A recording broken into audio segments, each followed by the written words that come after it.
May mga dayo po. O, kantahan muna natin ang Tita Rica at Ninang Rica. Kumari ko po si Rica Princess Isla. Ninang po siya ni Bebang Liit.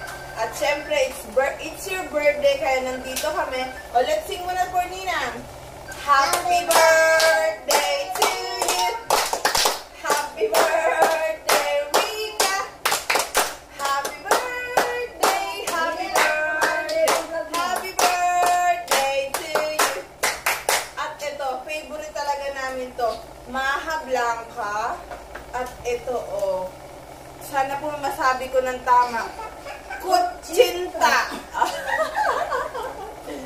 At saka ito, oh, yung Potoligat. Ang sarap po kasi talaga ng, ano niya, yung pinaka-pang-toppings niya. Gawa po talaga ito yung Ate Grace. So, si Ate Grace po kasi talaga, ito po yung hilig niya or talagang negosyo niya na po to. Kaya, Rica, unahan ka na namin. Kakain kami ng handa mo. See you later. Siyempre, meron din tayo for long life and then napaka-healthy po egg. Kain po tayo. Kain na kayo dyan. Wait ka, tatakip ako ito. Baka nangalan eh.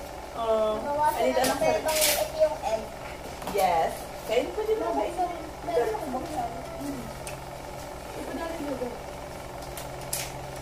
kain kayo dyan, kain. Hello. Yes, yes, you. Pero sa plato. Kain na kanya, kain. Yes po.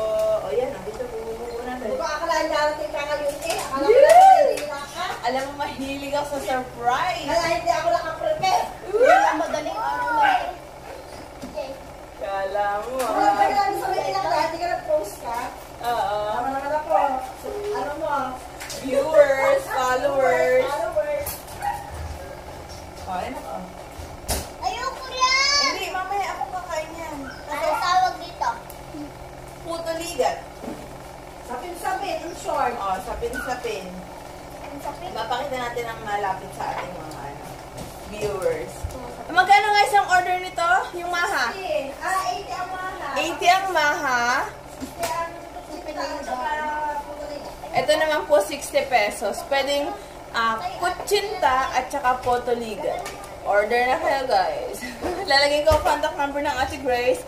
Taga-Abra po siya, pero pwede po siya mag-deliver kung nasaan kayo. Pag mga handaan, pwede. Kumbaga, ano yun, yung isang order po para sa isang celebration, handa, ay kasal,